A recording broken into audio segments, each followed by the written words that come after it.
This is how I make my roti in my KitchenAid mixer. I am no professional. Some days it turns out great and some days it doesn't turn out the greatest, but today was actually a good day. So I took 2 cups of flour, a little pinch of salt, this is optional. Then I did 1 cup of water, but I didn't put it all in at once. I kind of put like 3/4 of a cup and then slowly added after that.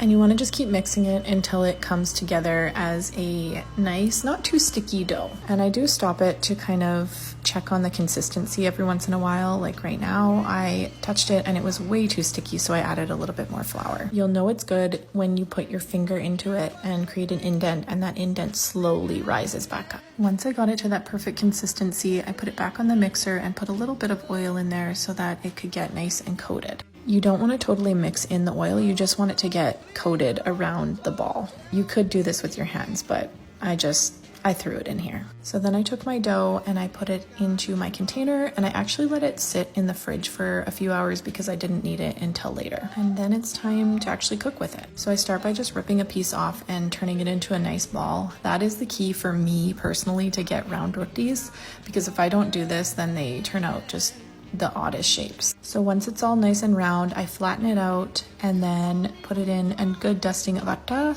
flour, and then it's time to roll it out. At this point, it's almost tradition for my first couple rotis, anytime I make them, to turn out just absolutely wonky, but then they start getting better and being more circular.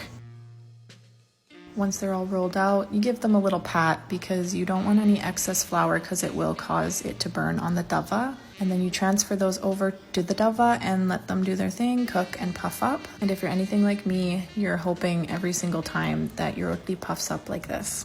Then you put a nice helping of ghee or butter, whatever you prefer, onto it, and then add it to your pile, and you're almost ready to eat. While I'm cooking it, I like to cover mine in a tea towel just so that it stays very soft and warm. And here's the finished product. Sometimes they turn out circular like this one, or sometimes they turn out very oddly shaped like this one, but they all taste the same and they taste great.